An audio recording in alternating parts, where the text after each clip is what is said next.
Hello and welcome to my channel. I'm Poonam Dua from M&T Education Academy of Lit. Please इस channel को like share और subscribe करिए आगे बढ़ने से पहले, जिससे कि आपको इम्पॉर्टेंट लिटरेचर इन्फॉर्मेशन कंटिन्यूसली मिलती रहे। आप हमसे कांटेक्ट कर सकते हैं दिए गए नंबर पर हमारी ऑनलाइन और ऑफलाइन क्लासेस ज्वाइन करने के लिए। तो आज हम कवर करने जा रहे हैं the Waste Land by T S. Eliot का section 3 the fire sermon. I hope आप लोगों ने इसके प्रीवियस वीडियोस देखे हैं, नहीं देखे तो ज़रूर देखिए, तभी आप इस पोइट्री को अच्छे से समझ पाएंगे। तो बढ़ते हैं इस सेक्शन की तरफ। द फायर सर्मन, तो सबसे पहले जान लेते हैं इसमें आखिर है क्या, इस पूरी पोइट्री में, इस पूरे सेक्शन में, और टाइटल का बेसिकली मीनिंग क्या है। टाइटल बहुत ज़्यादा इंपॉर्टेंट है। इस पोइट्री का title of this the longest section of the Waste Land, ये वाला सेक्शन जो है ये सबसे बड़ा है पूरे वेस्टलैंड में। And the title is taken from a sermon given by Buddha in which he encourages his followers to give up earthly passions. तो बुद्धा का एक सर्मन होता है, एक प्रीचिंग होती है जिसमें बुद्धा encourage करते हैं अपने फॉलोअर्स को अर्थली पैशंस को गिव अप करने के लिए and to seek freedom from earthly things. तो अर्थली पैशंस को गिव अप करना फायर के द्वारा सिंबलाइज किया जाता है। तो that is why the fire sermon is the name of the section. Blue lines को देखिए, यहाँ लिखी हुई, the river tent is broken, the last fingers of leaf clutch and sink into the wet bank. The wind crosses the brown land, unheard the nymphs are departed. Lines Eliot very beautifully and colorfully painting a picture of someone sitting on the banks of the famous river Thames. Thames is a famous river in London, and the speaker is saying that river has been polluted and leaves have fallen, the dry leaves have fallen into the river. Earlier nymphs यहाँ पर हुआ करती थी reverse के आसपास। आप लोगों को अगर प्रोथेलेमियन याद है तो प्रोथेलेमियन में निम्फ्स का बहुत ज़्यादा जिक्र किया हुआ है एडमंड स्पेंसर ने, और थेम्स का भी उसी कंटेक्स्ट में इस पोइट्री को भी यूज़ किया गया। कैसे, वो मैं आगे आने वाली कुछ लाइंस में बताऊंगी। तो द स्पीकर इज सेइंग कि in ancient world the rivers were populated by nymphs and the modern Thames has just rubbish and litter and has been polluted by the man. अब इन ब्लू लाइन्स को देखिए, sweet Thames run softly till I end my song. जिसने भी प्रोथेलेमियन पढ़ी है उसको ये lines ऐसा लग रहा होगा कि कहीं मैं गलत लाइन्स तो नहीं बोल रही, ये लाइन्स तो प्रोथेलेमियन की थी, लेकिन ये लाइन इसी पोइट्री की हैं। आगे पढ़ते हैं और जानते हैं क्यों। Sweet Thames run softly till I end my song, the river bears no empty bottles, sandwich papers, silk handkerchiefs, cardboard boxes, cigarette ends, or other testimony of summer night. The nymphs are departed and their friends, the loitering hires of city directors, deported, have left no addresses. So as I told, the line sweet themes run softly till I end my song is a line from a poem called Prothelemion by Edmund Spenser. तो please RTC identify करते हुए confuse मत होइएगा, आसपास की lines को भी connect करके देखिए।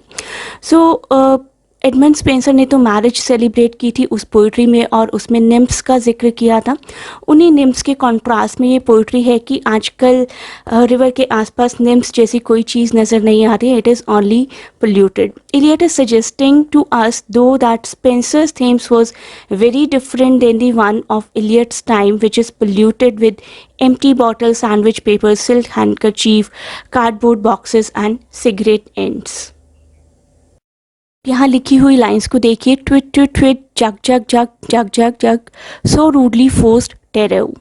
इन लाइंस को समझने के लिए आपको मेरे previous video the game of the chess पर जाना पड़ेगा, जिसमें मैंने फिलोमेला की स्टोरी बहुत ही अच्छे से डिस्क्राइब की है। These lines go back to the story of Philomela which Eliot alluded to way back in lines number 99 to 103 in the previous section, the game of chess. That brings us back to the idea of sexual activity as something horrible and violent, as you can see with the repetition of so rudely forced. ये lines तो ऐसा लगता है कि Elliot की favourite lines हैं। The unreal word is his favourite word. Unreal city under the brown fog of winter noon. Eliot utilizes the term unreal city in London as the main setting of the whole poetry, The Wasteland, and the city comes to embody the title of the poetry, being portrayed as ugly, cruel, and grey, lacking the real human warmth or any kind of humanity, you can say, or any meaningful connections between two people. तो ये city जो है बहुत ही unreal हो चुकी है. City को हम क्या मानते हैं? City is a place where people dwell, people connect, but ये सिटी अनरियल हो चुकी है. Nobody is talking to anybody. Too much fragmentation has taken place, too much individualism, too much alienation is there. तो city पूरी तरीके से polluted है, जैसे कि एक fog आया है, brown fog of winter noon, and nobody is able to see anybody else. हर कोई सिर्फ अपने आप में खोया है. अब इन लाइन्स को देखिए. burning, burning, burning, burning, O Lord, thou pluckest me out, O Lord, thou pluckest. तो ये सेक्शन इन लाइंस के साथ एंड होता है. The section ends with what sounds like a prayer और अ सर्मन. ऐसा लगता है कि कुछ रिपीटेड लाइंस हैं जो कि एक प्रेयर की तरह बोली जा रही हैं. With a striking image of burning and being plucked out by God gives a kind of feeling to the Buddha's fire sermon, जो कि इस सेक्शन का टॉपिक टाइटल भी है, which describes the burning of passion. जैसा कि मैंने आपको शुरू में ही बताया था इस वीडियो के कि this title alludes to the burning of passion as done in Buddha sermon. तो it encourages the individuals to liberate themselves from suffering of this world through detachment from the five senses and conscious mind of this materialistic world.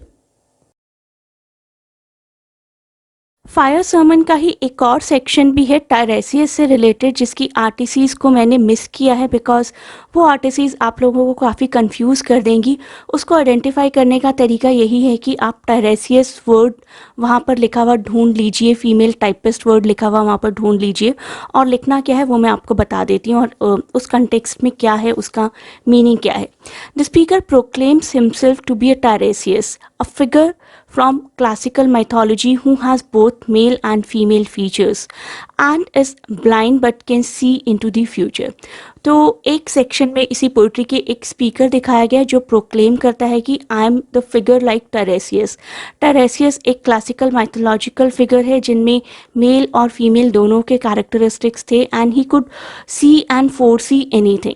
तो वो कुछ भी देख सकते थे अपने आसपास होने वाला, और कुछ भी फोर्सी कर सकते थे, पहले से ही जान सकते थे इवेंट्स को in spite of being blind. तो यहाँ पर एक फ्रेज़ भी उनके लिए यूज़ किया गया. ये फ्रेज़ भी आपको आइडेंटिफाई करने के लिए काम आएगा. Old man with wrinkled female breast. तो दिखाया गया है कि एक मेल है दैट इज़ ओल्ड मैन, और ब्रेस्ट भी हैं दैट इज़ फीमेल. तो मेल और फीमेल दोनों के कैरेक्टरिस्टिक्स दिखाए गए. सो टायरेसियस जो है एक स्पीकर है, और एक सेक्शन में वो ऑब्जर्व करते हैं एक यंग टाइपिस्ट को at the home for tea who awaits a lover. Lover is very dull and arrogant kind of clerk. This woman allows the clerk to have his way with her. That means she allows him to have sex with her and he leaves victorious. तो जो lover आया था उसका purpose इस lady से emotionally connect नहीं होना था. उसका पर्पस था सिर्फ सेक्सुअल इंटरकोर्स करना इस लेडी के साथ और वहाँ से चले जाना. तो टायरेसियस इज बेसिकली सेइंग कि sexual needs are becoming the needs of the people, the physical needs of the people. It does not have to do anything with the human bond. So Tiresias, who has foreseen everything and who has watched the whole thing after her lover departure, the typist thinks only that she is glad the encounter is done and over. तो टायरेसियस ने उस lady की भी feeling बताई है कि lady is also not deeply in love with the person. उसको भी खुशी है कि जो होना था वो हो गया और वो ख़त्म हो चुका है. The woman studies herself in mirror afterwards and says aloud that she is glad the ordeal is over and plays a record after that. यहाँ पर मैं कुछ लाइंस आपके लिए मेंशन कर रही हूँ, कुछ कीवर्ड्स जिसको देखते ही आप पहचान जाएं कि ये लाइन फायर सर्मन से ली गई है, और उसके साथ आपको क्या इंसिडेंट मेंशन करना है वो मैं आपको बता चुकी हूँ. फर्स्ट कॉम्बिनेशन में देखिए आप टायरेसियस वर्ड से पहचान जाएंगे. Tiresias though blind throbbing between two lives. Next में आप देखिए टाइपिस्ट वर्ड से आप पहचान जाएंगे। सेकंड में the typist home at tea time, I am not reading the whole text. Third में देखिए he the young man carbuncular arrives a small house agent's clerk with one bold stare. इन lines को आप clerk word देखते ही identify कर पाएंगे। देखिए fourth combination flushed and decided he assaults at once, तो यहाँ पर दिखाया गया the sexual assault done by the clerk over the typist. Second देखिए she turns and looks a moment in the glass, glass से मतलब यहाँ पर मिरर से ही है। Hardly aware of a departed lover her brain allows one half formed thoughts to pass, well now that is done and I am glad it is over. ये lines मैंने आपको पहले ही बताई थी कि लवर के डिपार्ट होने के बाद द गर्ल थिंक्स कि चलो जो हुआ ख़त्म हो गया at least and it is good. तो आई होप कि आपको ये सेक्शन एटलीस्ट एग्ज़ाम्स में अटेम्प्ट करने के लिए बहुत अच्छे से समझ आ गया है। और देखते रहिए इस वीडियो का next part death by water, दिए गए लिंक पर क्लिक करिए। And do not forget to share and subscribe my channel.